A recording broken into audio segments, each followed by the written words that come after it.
Pakistan Tehreek-e-Insaf (PTI) के रहनुमा फैसल वाडा ने अपनी नाअहली का फैसला इस्लामाबाद हाई कोर्ट में चैलेंज कर दिया।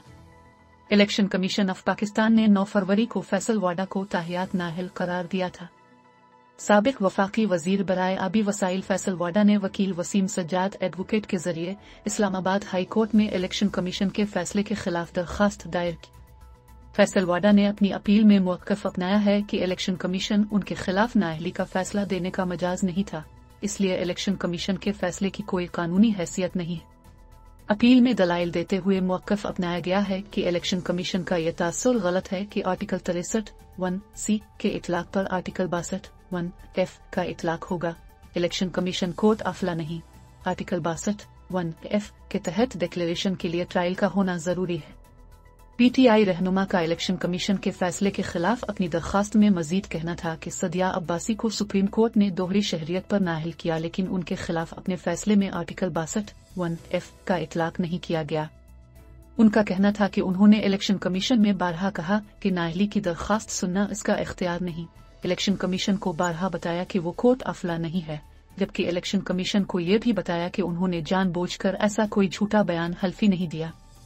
फैसल वाडा ने अपनी अपील में इस्लामाबाद हाई कोर्ट से इस्तदा करते हुए कहा है कि इलेक्शन कमीशन का 9 फरवरी 2022 का नाअहली का फैसला कालअदम करार दिया जाए।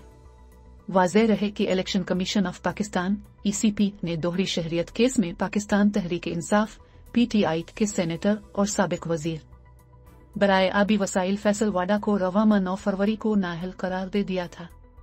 चीफ इलेक्शन कमिश्नर के सुनाए गए मुख्तसर फैसले में कहा गया कि 2018 के इंतखाबात के लिए कागजात नामजदगी जमा करवाते वक्त फैसल वाडा ने झूठा बयान हल्फी जमा करवाया था। याद रहे कि ECP ने फैसल वाडा के खिलाफ दोहरी शहरियत पर नाअहली की दरखास्तों पर फैसला 30 दिसंबर 2021 को महफूज किया था। महफूज शुदा फैसला सुनाते हुए इलेक्शन कमीशन ने फैसल वाडा को आइन के आर्टिकल 62(1)(f) के तहत ताहियात नाअहल करार दिया था, जबकि उन्हें बतौर रुकन कौमी असेंबली हासिल की गई तनख्वाह और मुराद 2 माह में वापस करने का हुक्म भी दिया गया था। इसके अलावा ECP ने फैसल वाडा के बतौर सेनेटर मुंतखब होने का नोटिफिकेशन भी वापस ले लिया था, जबकि उनकी जानिब से बहैसियत रुकन कौमी असेंबली सेनेट इंतखाबात में डाले गए वोट को भी गलत करार दिया गया था।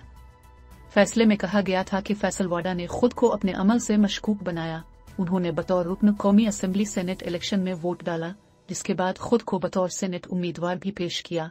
फैसल वाडा का बतौर रुकन असेंबली मुस्ताफी होकर सेनेट इलेक्शन लड़ना मशकूक था। ख्याल रहे कि फैसल वाडा पर इल्जाम था कि उन्होंने 2018 के आम इंतखाबात में कराची से कौमी असेंबली की नशिस्त पर इलेक्शन लड़ते हुए अपनी दोहरी शहरियत को छुपाया था।